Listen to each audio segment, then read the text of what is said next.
que llegó a pensar, a maquinar para entonces quitarle la vida. Ahora bien, el hecho ese dice, pero no se sabe cómo es. Mira, en la historia dominicana siempre ha estado distorsionada, porque realmente yo siempre he pensado que nuestra verdadera historia, no solamente de aquí, de República Dominicana, sino del mundo, nunca se ha escrito. Nunca se ha escrito la verdadera historia. Nosotros carecemos de mucho conocimiento acerca de lo que han sido, incluso hasta nuestros verdaderos héroes. Aquí en este país hay muchísimos héroes de papel. Sí. Muchísimos héroes de papel, muchísimos héroes que ha construido. Con perdón, don Pío, frente a su análisis. Fíjese, si tú ves el Pentateuco, si tú ves desde el ángulo que cada persona ve la situación. Mira, nuestros raíces dicen muchas cosas. Aquí hay muchos historiadores que uno a veces lo sopesa y tú no sacas muchas cosas. Porque depende de cada escuela, de cada historiador. Claro, es que ven la cosa desde el ángulo, cómo ellos son y cómo piensan en el momento. Pero asimismo, si tú te vas a la antigüedad, aquella antigüedad clásica de la cual nosotros somos producto hoy, también sucede lo mismo. Por ejemplo, no es lo mismo la historia de Flavio Josefo que la historia de Heródoto. Es decir, la historia se escribe desde el punto de vista del historiador. Si tú crees, por ejemplo, si tú eres de una facción determinada, de un partido determinado, tú vas a escribir la historia desde el punto de vista de ese partido. Y le va a vender eso al pueblo. Por ejemplo, si tú observas las películas de guerra norteamericana, venden a los norteamericanos todos como héroes. Es decir, ellos todos son héroes. Nunca los norteamericanos han perdido. Desde aquella película clásica de guerra que eran Los Comandos de Garrison, que tú recordarás, de Combate, por ejemplo, Playa Roja, y todas aquellas que ponían a los norteamericanos como los grandes protagonistas, como los protagonistas de todas esas grandes series que se dieron en los años 70, en los años 80, que yo, por ejemplo, que era un bebé en ese entonces, que era muy pequeño, recuerdo claramente lo que fueron Los Comandos de Garrison, que fue una de las películas más emblemáticas que se pasaron, que se transmitieron a través de la pantalla chica aquí en América Latina, y así mismo, por ejemplo, el caso de Combate. Pero esas fueron películas vistas desde el punto de vista de los norteamericanos, que fueron quienes la crearon. Asimismo, si nosotros analizamos el asesinato de las hermanas Mirabal, ¿qué pasó en ese entonces? Bueno, esas eran mujeres que tenían un sentimiento, verdaderamente patriótico,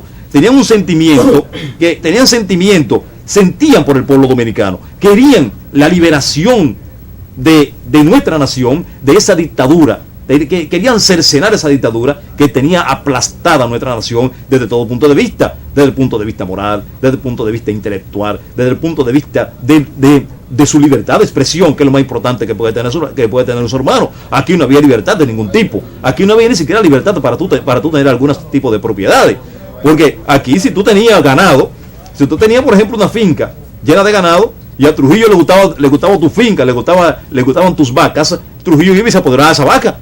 Pues eso era de Trujillo, porque aquí el mejor ganado, las mejores tierras tenían que ser de los Trujillos, como así lo fueron. Bueno, el caso de la Hacienda Fundación, de la Hacienda Angelita y de muchas otras grandes propiedades más, producto que eran propiedad de los Trujillos. Es decir, aquí en República Dominicana era símbolo del poder del trujillato. En ese entonces, entre 1930 y 1961, en República Dominicana era símbolo del trujillato, era propiedad de los Trujillos. Pero también, don Pío, había una línea, una ola de gobernante a raíz de la muerte de Kennedy. Claro. Óyete, había una línea. Fidel Castro no eligió esa línea, pero fíjese, Fidel mantuvo una línea tenaz de la Unión Soviética, mientras que Trujillo manejó esa otra línea, que era la línea precisamente, oiga cómo son las cosas, la línea de lo mesiánico, de la línea de los reyes, de la línea él mantuvo esa línea, pero una línea como no lo correcto. Bueno, lo correcto. Sí, ahorita tú hablaba acerca de cómo pensaban los jóvenes de ayer y los de hoy, por ejemplo. ¿Por qué no vemos, comenta, ¿y por qué no vemos un documental del ayer, de 2 o 3 minutos que tenemos aquí? Está perfecto. Master,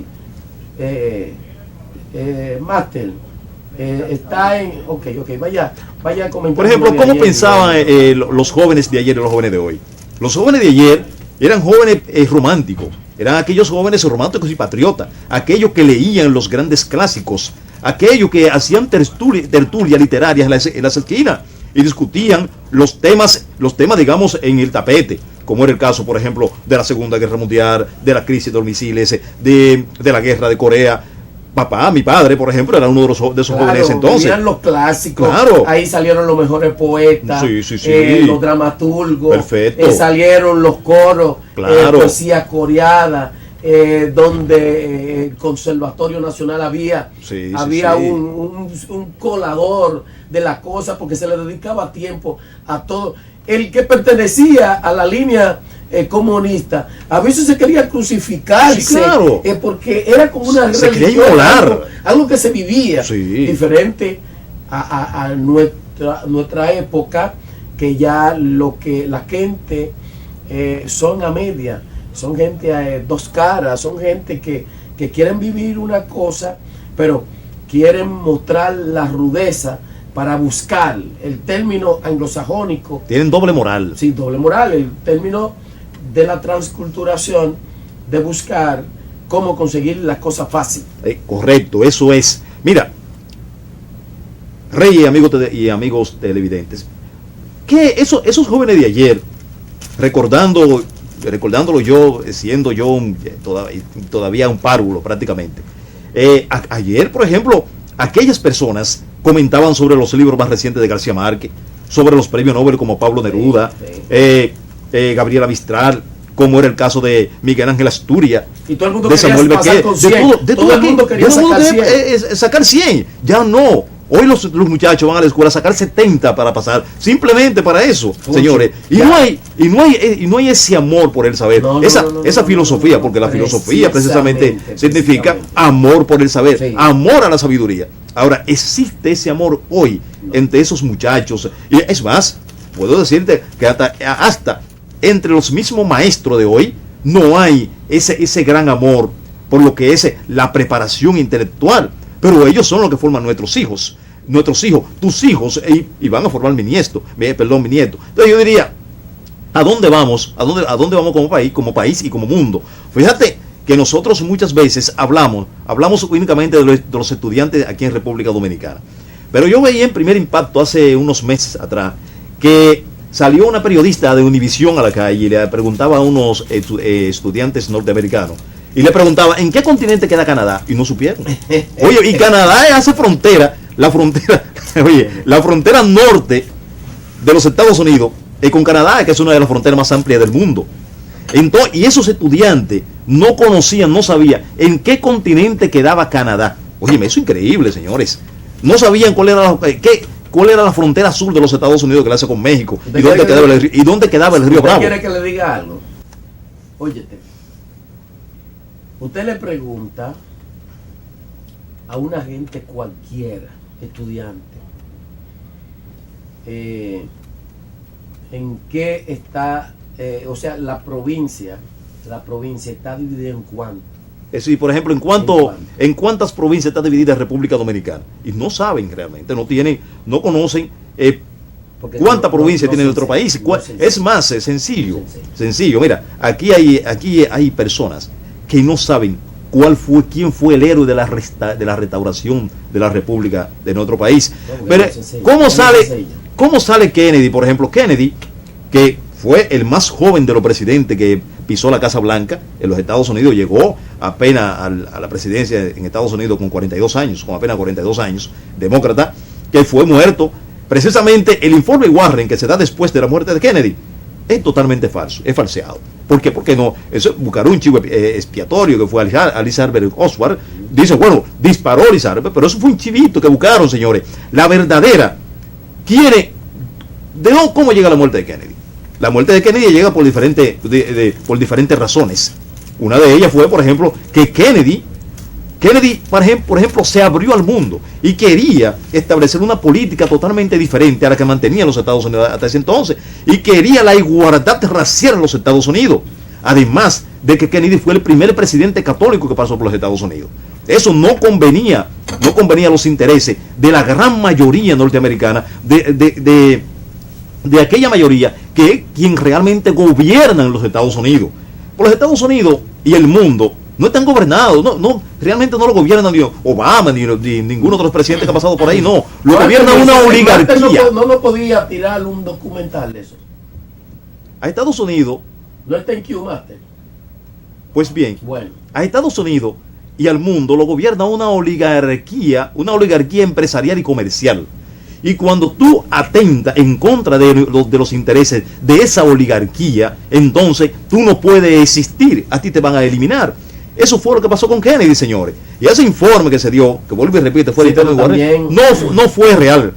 Pero también Kennedy, si bien es cierto que Kennedy quería abrirse para el mundo universal, que hacer como hacen los cristianos, porque él fue el primer católico, porque recuérdese que los Estados Unidos, lo que nosotros hablamos, vienen de la línea de los protestantes de Inglaterra, sí, claro, de la línea mesiánica. Claro. Y él se abrió católico y también quiso abrirle el mundo a los soviéticos, quiso abrir el abanico, y en un momento que él quiso poner la cosa a la par para todo el mundo. Así es. Entonces entendían su gente medio celoso y dice, no, este hombre no quiere vencer, este hombre lo que quiere es hacer juego, ese hombre está traicionando los verdaderos intereses de los norteamericanos. Y al mismo tiempo, fíjate también, por otra parte, Kennedy tuvo una conquista, o digamos unos puntos que se anotó a su favor en octubre de 1962, cuando él enfrentó de manera directa y de manera decisiva lo que fue el proyecto soviético, que fue el proyecto de instalar un domicilio en Cuba, que eso originó una de las más grandes crisis políticas que se ha originado en el mundo después de la Segunda Guerra Mundial, que fue la famosa crisis de los misiles. Esa crisis pudo haber desencadenado la Tercera Guerra Mundial, que si eso hubiese ocurrido, hoy nosotros quizás no estuviésemos aquí. Kennedy enfrentó... Vamos a ver algo, okay. Que lo que estamos diciéndole a los amigos televidentes. Veamos. Master, si es posible... John F. Kennedy, la otra cara de la moneda. Time and place to friend and foe alike, that the torch has been passed to a new generation of Americans. Fue el segundo presidente más joven de Estados Unidos, el primero que nació durante la Primera Guerra Mundial, el único de religión católica y el único que falleció antes que sus padres y abuelos. Las encuestas lo ubican entre uno de los políticos más queridos de la historia. Fue víctima del magnicidio más importante del siglo XX, dejando huérfana a la primera potencia del mundo. Y desde ese día, su rostro aparece en la moneda de $0.50. Pero, ¿qué muestra la otra cara de la moneda de John Fitzgerald Kennedy? Nació el 29 de mayo de 1917. De origen irlandés, fue el segundo de 9 hermanos. Joe Kennedy, su padre, era embajador de Estados Unidos en Inglaterra, odiado por la comunidad irlandesa. Una de sus hermanas nació con retraso mental y Joe ordenó que le hicieran una lobotomía que la dejó en estado vegetativo por el resto de su vida. El pequeño Jack, por su parte, sufría ictericia y una probable leucemia, por lo que pasó la mitad de su infancia hospitalizado. Kennedy sirvió como voluntario en la Segunda Guerra Mundial, aunque al principio el ejército lo rechazó porque tenía problemas en la columna vertebral. Cuando la lancha militar que conducía fue destruida, lideró a 10 hombres de regreso a la costa y cargó a uno de ellos en su espalda. JFK se postuló al cargo de representante y en 1952 se convirtió en senador. Sus dolores de columna regresaron y tuvo que ser internado. Como faltó a varias sesiones, aprovechó ese tiempo para escribir un libro político ganador del premio Pulitzer. JFK padecía dolencias crónicas, usaba un arnés para corregir su postura y se volvió adicto a los psicofármacos. Durante su campaña presidencial le diagnosticaron la extraña enfermedad de Addison, la cual mantuvo en secreto del público. En las elecciones de 1960, venció a Nixon y juró como el 35º presidente de Estados Unidos. Kennedy se casó con Jacqueline Bouvier, admirados igual que estrellas de rock. Ambos se convirtieron en referentes de éxito, moda y glamour. 2 years ago, I said that introduced myself in Paris by saying that I was the man who had accompanied Mrs. Kennedy to Paris. I'm getting that same sensation as I travel around Texas.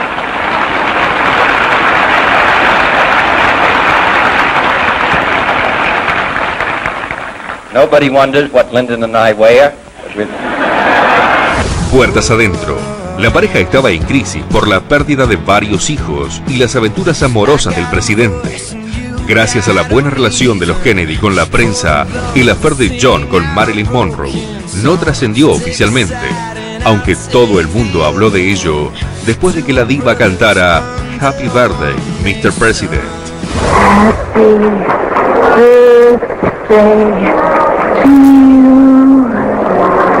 Happy birthday to you. Happy birthday, Mr. President. Happy birthday to you.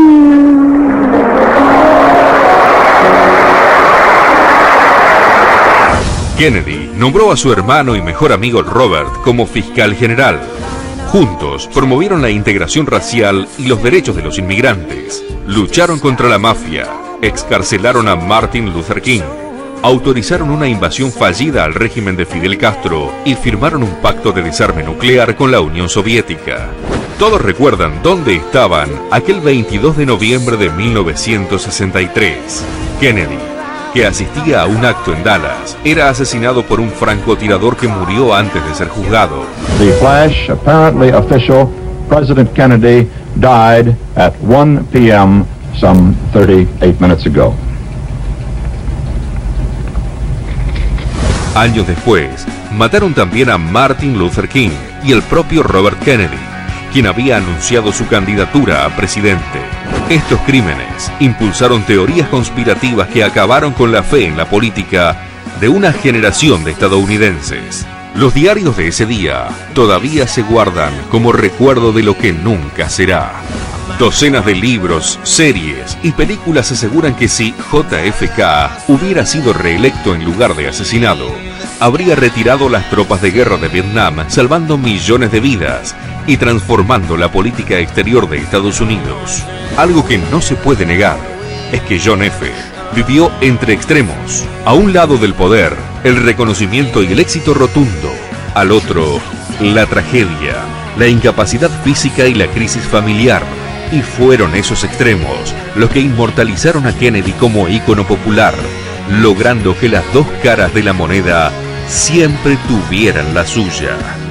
All this will not be finished in the first 100 days, nor in the life of this administration, nor even perhaps in our lifetime on this planet.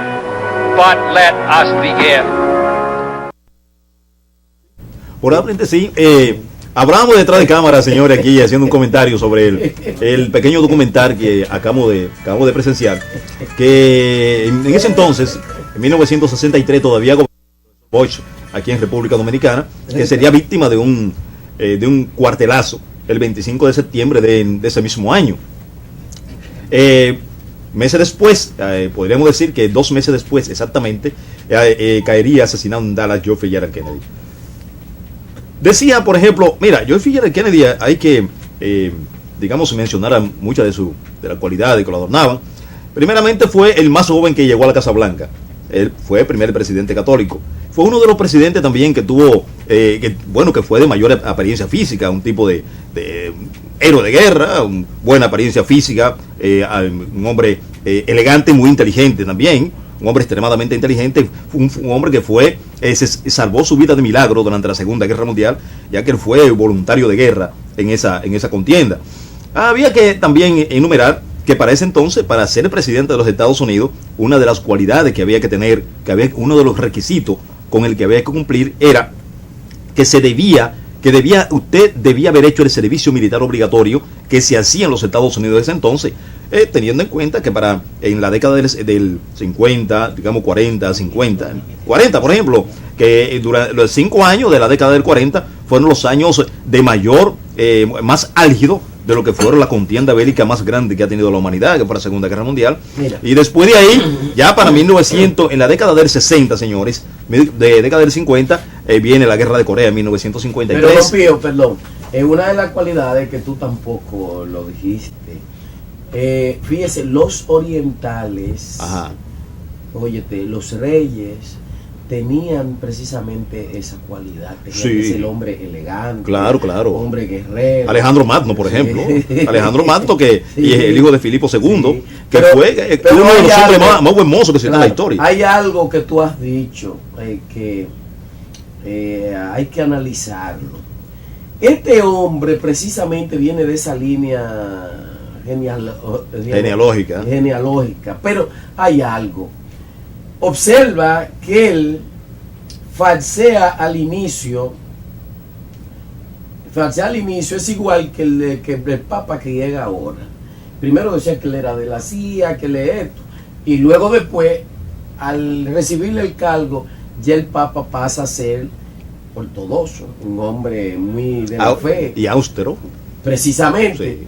Eso, si el Papa no tiene cierto arraigo que lo conlleva ahí, tanto interno como externo, eso le va a traer problemas. Así es. Le va a traer problemas. Sí. Entonces, a este presidente venir con esa línea y luego después le abre abanico, óyete, eso, sabía para él hacer esto, él tenía que convencer su gente de su línea para poder hacer esto, si no le iba a traer problemas. Así es. Y eso parece también que en nuestro día al presidente Juan Bosch, que no me he cansado de preguntarle ese golpe de estado que le dieron, él pensó entre la vida o el golpe de estado. Claro, eso es así. Fíjate que, por ejemplo, Kennedy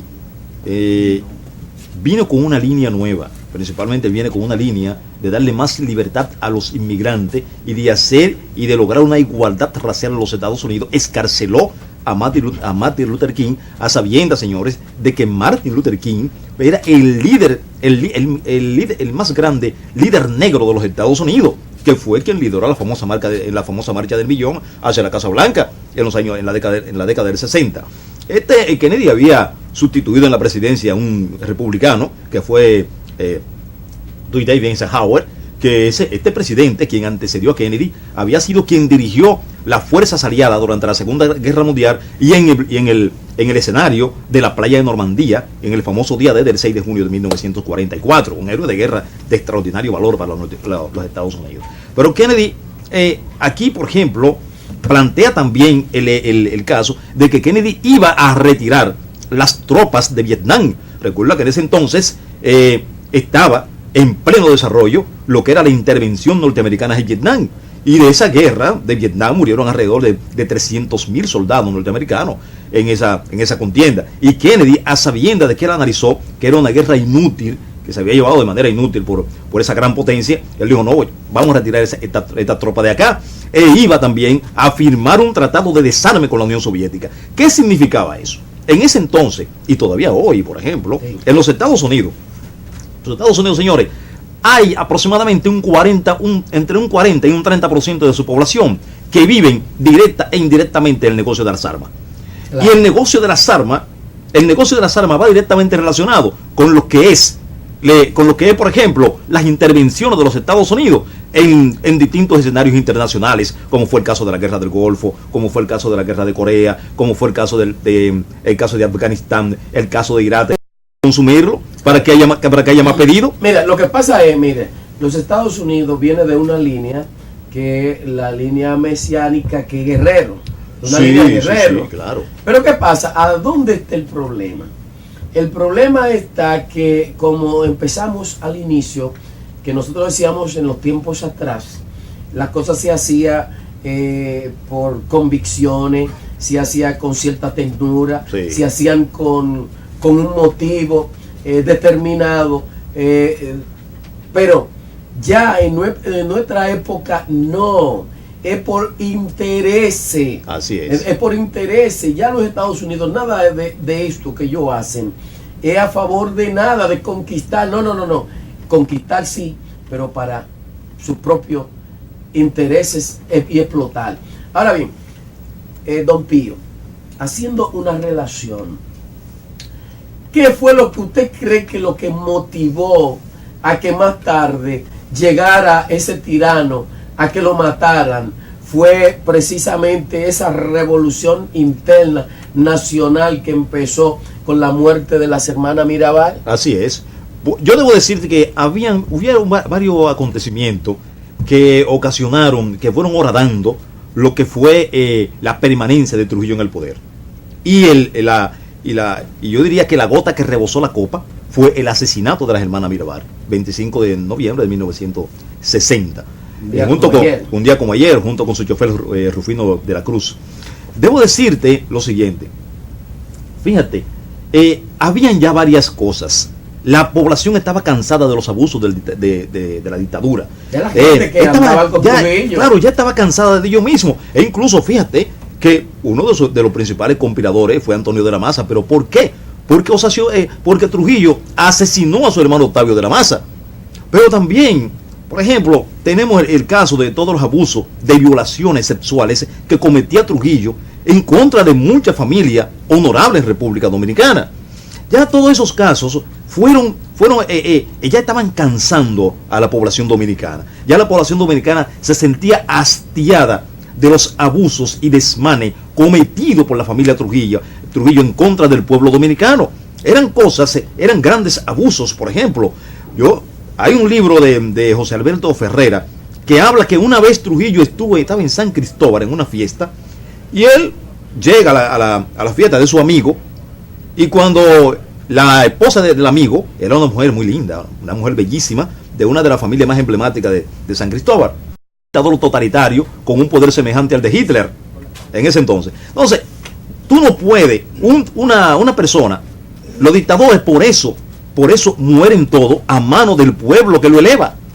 Porque ese mismo pueblo que lo lleva al poder, ese mismo pueblo que lo ensalza, ese mismo pueblo que lo adula, que lo adora, ese mismo pueblo que lo mata. Cuando el esclavo se siente ya demasiado maltratado, sí, se revela contra su amo.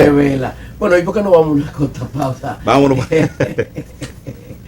Televidente, manténse ahí, que vendrán cosas interesantes del país con Don Pío y un servidor.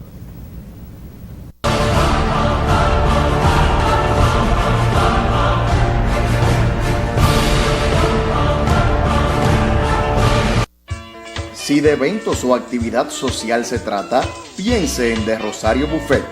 Ofrecemos todo tipo de comida por encargo y plato del día. Además, tenemos a su disposición sillas, forros, manteles, topes, bambalinas, mesas, cubertería, comida empacada, helados y algo más. De Rosario Buffet, atendida por sus propietarios Pedro Rosario y Judith Vigilio.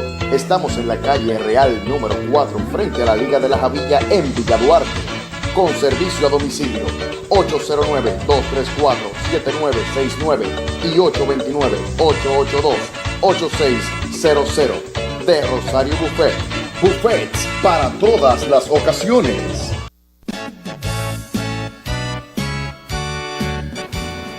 Amigos, abogados, abogadas, surge el Sanedrín por la Casa Club, por el seguro médico de los abogados, por la cooperativa de los abogados y por la necesidad de esta época. Surge el Sanedrín para el colegio de abogados, a la presidencia, y vamos a ganar. Contamos contigo. No falte abogados. honra siempre a la justicia, honra siempre a la verdad.